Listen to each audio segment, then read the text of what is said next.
He came to restore an old house. She came to protect its memory.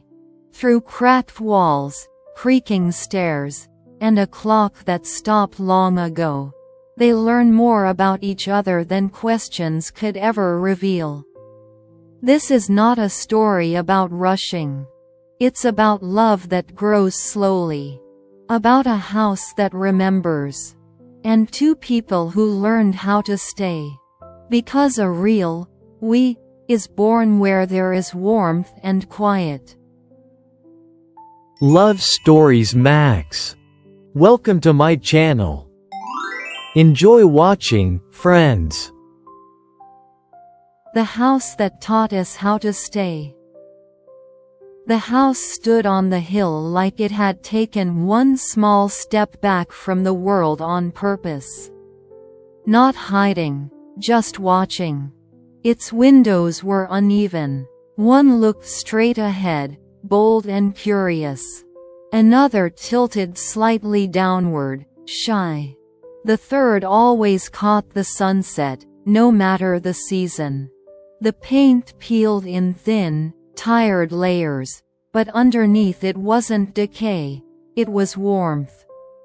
The kind that stays in places that have loved and waited for a very long time. This was my grandmother's house. And somehow, it was still hers.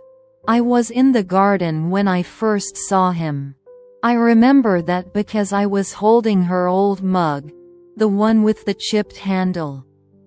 She used to say it was imperfectly loyal. It never leaked, never cracked completely. It stayed. He was standing in front of the house, just looking. Not measuring. Not taking photos. Just looking, like you look at a person when you're trying to understand where they've been hurt. I didn't mean to sound sharp, but the words came out on their own. If you're about to say you're going to carefully modernize this place, I said, my grandmother will roll over somewhere within a 5-mile radius. He turned around fast, like I'd startled him, which felt a little satisfying. I'm Amelia, I added before he could ask. Owner, he said. Granddaughter, I replied. That's worse. Owners sell. Granddaughters don't. He smiled then. Not polite. Real. Well, he said, then you're exactly the person who might save me from making the wrong decisions. I raised an eyebrow. That's a brave thing to say for someone who hasn't seen the kitchen yet. The kitchen was the heart of the house. Small, warm. The floor creaked in familiar places. The spots where my grandmother used to stand while waiting for water to boil, or where she'd pause in the evenings, thinking. The window faced the garden and complained every time you opened it. On the wall hung the clock that hadn't worked in years. It stopped the day my grandfather died, I said, almost casually. Grandma said the clock simply refused to move forward without him. Oliver didn't write that down. But I saw his hand pause. We didn't ask each other questions. Not the usual ones. The house told our stories instead. It spoke for me through small things. The blanket on the sofa. Grandma was always cold, even in summer. The shelf of mismatched cups. This cracked one is my favorite, the windowsill crowded with books. I used to hide here from guests and read. And I learned about Oliver the same way.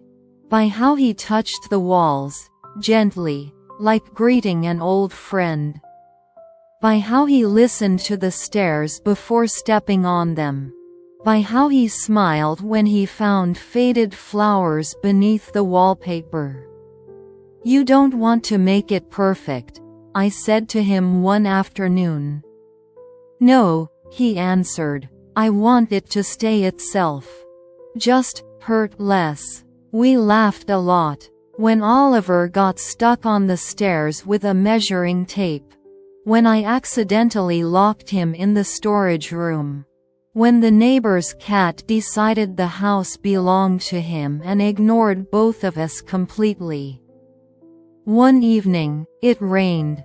Warm, slow rain. The kind that smells like earth and memory. We sat on the living room floor, drinking tea from the chipped mug. Grandma used to say houses fall in love along with people, I said quietly. If there's love inside them, they breathe differently. Oliver looked at me. Not directly, but through our reflection in the window. Maybe that's why it let us meet, he said. I laughed, but I didn't argue. The first time he took my hand, the house creaked softly. Like approval, and in that moment, I understood. This meeting wasn't an accident. Love didn't need to rush, and the house had finally stopped waiting. It didn't happen on a special day. There was no celebration, no music, no reason to mark the date. Even the light was ordinary, soft, evening light, the kind that doesn't try to make anything look more important than it is. I remember how the house smelled that night. Warm wood, bergamot tea, a hint of dust, not the dirty kind, but the peaceful, lived-in kind. The house was breathing evenly, like it had fallen into a light sleep, certain it was safe. Oliver was fixing the living room window. The one that always creaked and let drafts in no matter how carefully you closed it. He was focused, slightly frowning. The way he always did when he wanted to repair something without hurting it. If it cracks, I said from the floor, my mug in my hands, my grandmother will never forgive you. Then I'll blame the wind, he said seriously. I laughed, softly, as if the moment itself could be startled. When he finished, he didn't step away right away.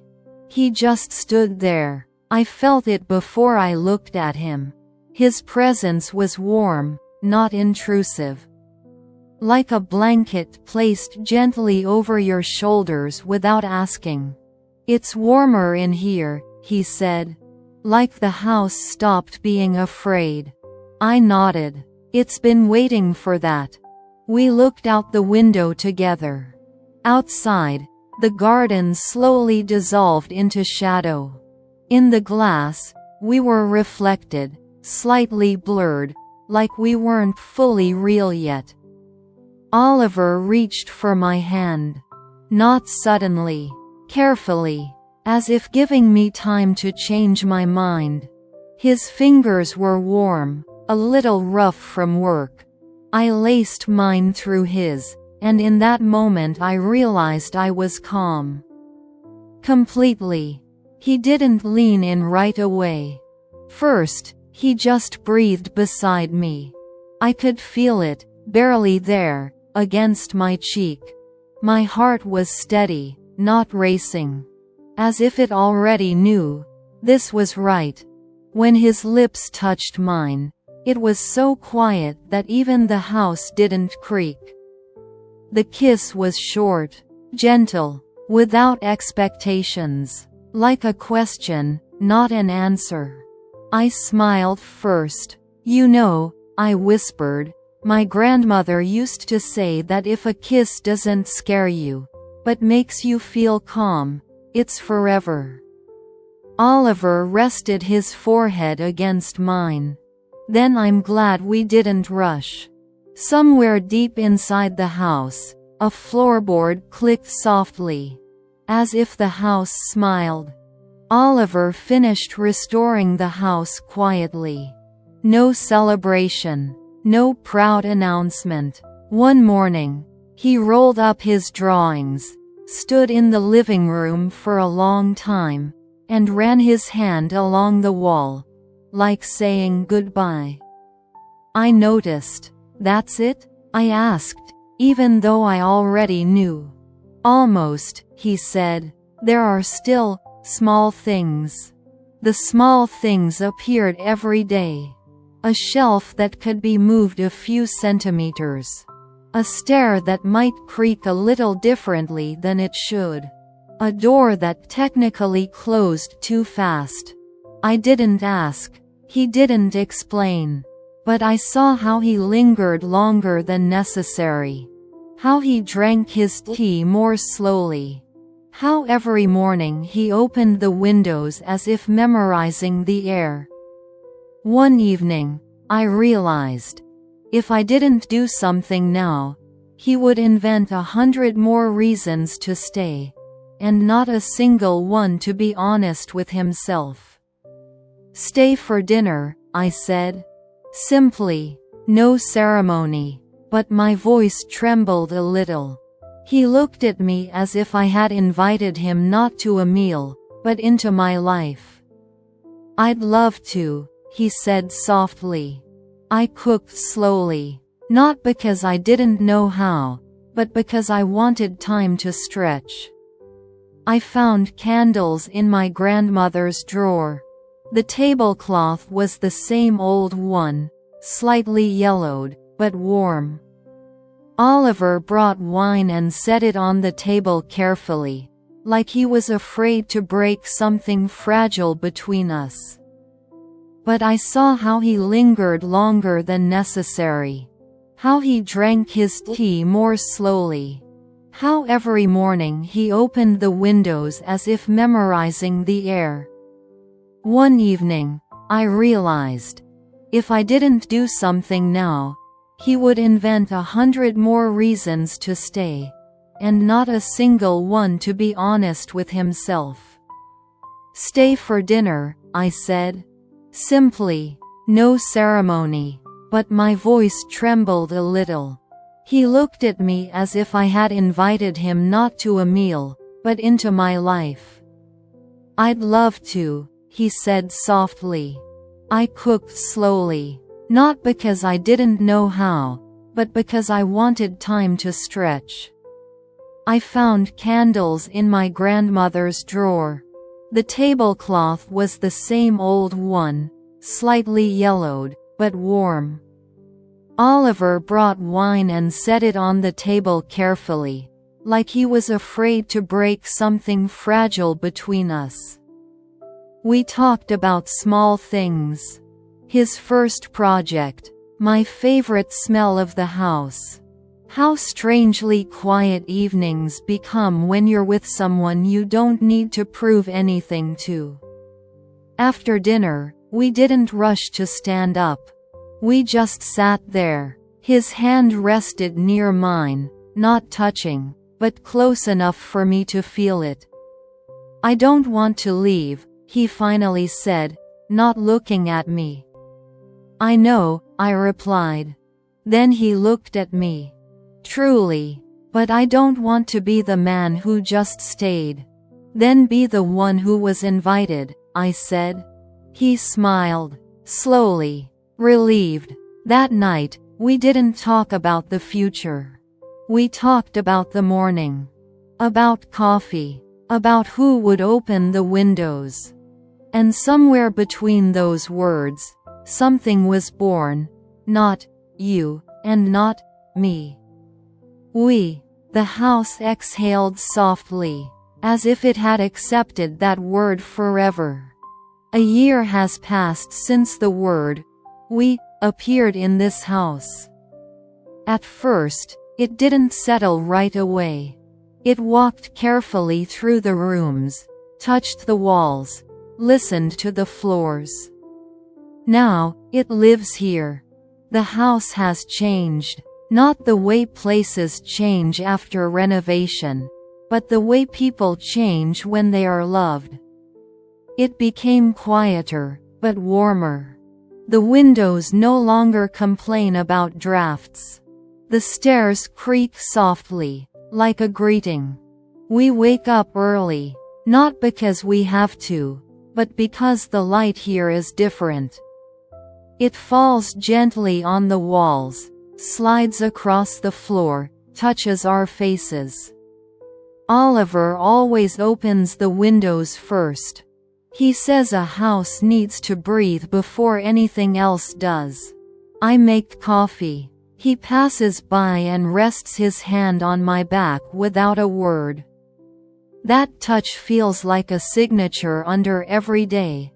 I'm here. The old clock is still on the kitchen wall. It never started working again. But we kept it. Now it doesn't measure time, it measures peace. In the living room, there's a table we chose together. We argued for a long time.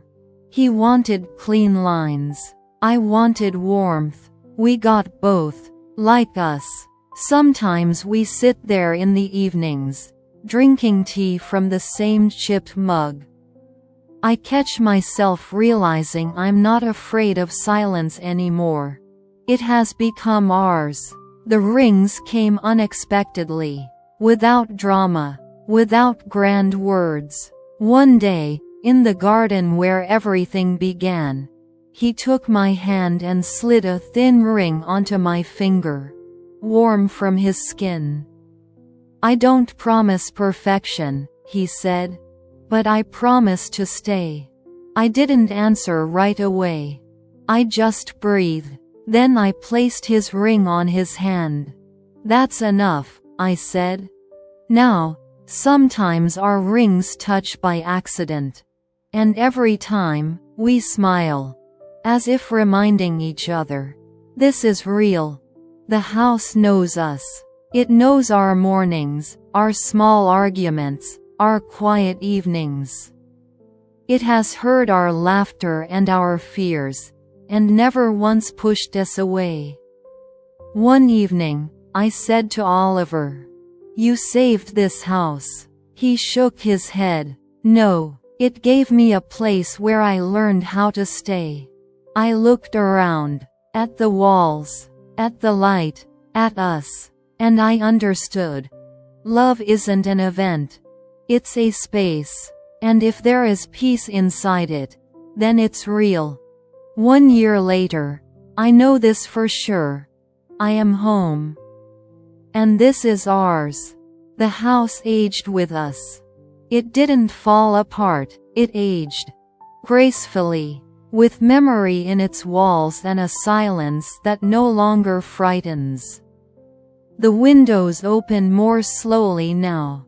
The stairs creak louder, but I know every sound, every corner, every crack we never fixed, because it became part of the story. The kitchen smells of bread. Not always fresh, but real. I no longer count years, only mornings. There have been many, all of them different. Oliver sits by the window. His hair is gray now, his hands still warm. He reads out loud to our grandchild, loses his place, and laughs at himself. Children run through the house the way our life once did, without a plan, but full of joy. The walls remember everything. First steps, first arguments, first whispered "I'm sorry." Quiet nights when we held hands and breathed carefully, afraid to wake happiness. Our table is still in the living room. It carries scratches from toys, rings from hot mugs, and one small paint stain. Oliver never did explain how it got there. The rings are still with us. Thinner now, worn and scratched, but holding. Like us. Sometimes I catch myself thinking, a real family isn't perfect pictures. It's voices in different rooms. It's someone always leaving the kitchen light on. It's a house that knows your name even in the dark. In the evening, when everyone leaves, It's just us again. I rest my head on his shoulder. He covers me with a blanket, the way he always has. Are you happy? He asks softly, almost like a prayer. I don't think. I just look at the house. At the light, at the traces of life. I'm home, I say. And the house, old, alive, and full, breathes with us.